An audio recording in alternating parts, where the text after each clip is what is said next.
America's aging power grid is already struggling to meet current demand, and with extreme weather events becoming more frequent and less predictable, climate change has become a major threat to the country's energy infrastructure.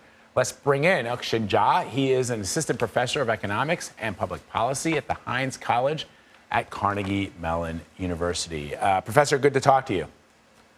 Nice talking to you. Thanks for having me on. So, are energy companies and power grid operators doing enough to prepare for weather events like extreme heat or cold, flooding, and tornadoes?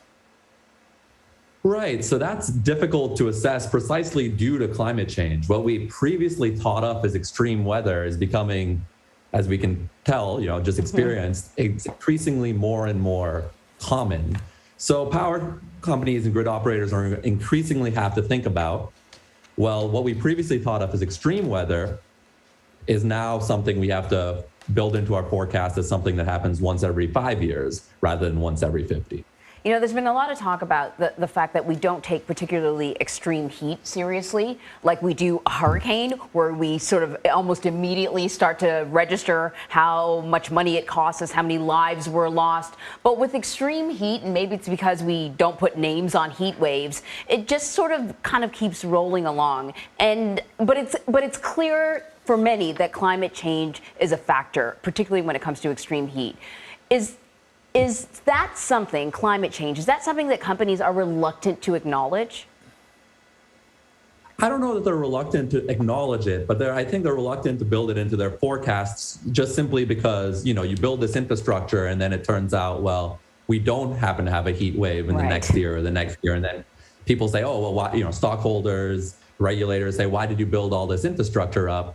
Well, it's because of the forecast that, yes, these heat waves are becoming more and more frequent. So I don't know if it's a reluctance internally more than it is kind of a reluctance based on, well, how do we convince stockholders, shareholders, how do we convince regulators that indeed this is something that's, that should be built based on projections of what temperature is going to look like.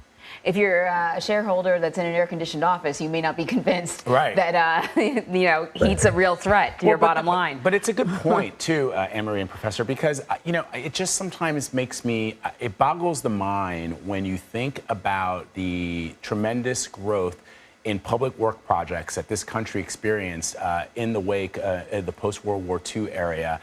And even prior to that, where we built the interstate highway system, and now we have crumbling infrastructure across the country, even as conditions, specifically here we're talking about climate conditions, radically change. And now we're learning that the National Oceanic and Atmospheric Administration is predicting above average temperatures in a majority of the United States this summer with very little rainfall in the areas that need it the most. So what is the worst case scenario if these power companies don't change their outlook, if we don't begin to take this seriously? Right. So above normal temperatures and stormy weather have very different challenges for the grid operator and for utility companies. In terms of above average temperature, the main thing is that there's going to be a lot more air conditioner use.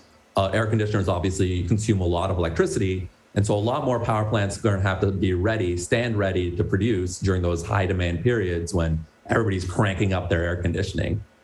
In contrast, stormy weather, higher than average rainfall, is going to lead to more distribution line outages, right? Distribution lines are going to be more likely to fall, and it's going to lead to, a need for more repair people to go out and quickly and efficiently repair that distribution infrastructure.